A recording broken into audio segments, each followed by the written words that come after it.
உங்களுடைய belly fat வந்து குறையாம இருக்கா? அப்ப ரீசன் வந்து இந்த 3 ரீசன் தாங்க.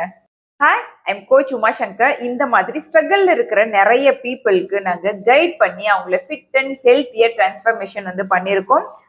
ஸோ இந்த வீடியோவை ஸ்கிப் பண்ணாம பாத்தீங்கன்னா உங்களுக்கு பெஸ்ட் சொல்யூஷன் வந்து எண்ட்ல வந்து கிடைக்கும். என்ன 3 ரீசன் சொல்லிட்டு பாத்தீங்கன்னா, ஃபர்ஸ்ட் அவங்களுடைய ஃபுட்டை வந்து ஸ்கிப் பண்றதுனால தான் அவங்களுடைய பெல்லி ஃபேட் வந்து இன்க்ரீஸ் ஆகும். செகண்ட் ஒன் வந்து ஓவர் ஸ்ட்ரெஸ்ல இருக்கிறதுனால ஸ்ட்ரெஸ் ஹார்மோன் வந்து அதிகமா செக்ரீட் ஆகும். அப்போ வந்து பெல்லி ஃபேட் வந்து இன்க்ரீஸ் ஆகும். தேர்ட் ஒன் பாத்தீங்கன்னா, அன்டைம்ல வந்து நைட்ல வந்து சாப்பிடறதுனால அவங்களுக்கு டைஜஷன் வந்து ப்ராப்பரா இருக்காது. ஸோ பெல்லி ஃபேட் வந்து அவங்களுக்கு அதிகமாகும்.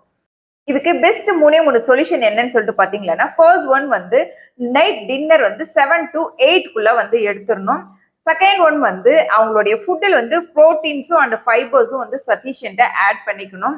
தேர்ட் ஒன் வந்து 7 to 8 ஹவர்ஸ்னால வந்து குட் ஸ்லீப் வந்து இருக்கணும். அதை விட இம்பார்ட்டன்ட், டெய்லி பேசிஸ்ல ஒரு 45 மினிட்ஸ் வந்து ரெகுலர் பேசிக் எக்ஸசைஸ் வந்து பண்ணணும். ரெகுலரா இதை கரெக்டா ஃபாலோ பண்ணாங்கன்னா பெல்லி ஃபேட் வந்து குறைய ஆரம்பிக்கும். அது மட்டும் இல்லாம இந்த மாதிரி டெய்லி பேசிஸ்ல நீங்க வந்து ஃபேட் லாஸ் இன்ஃபர்மேஷன் தெரிஞ்சுக்கணும் அப்படின்னு நினைச்சீங்களா, மறக்காம ஃபாலோ பண்ணிக்கோங்க.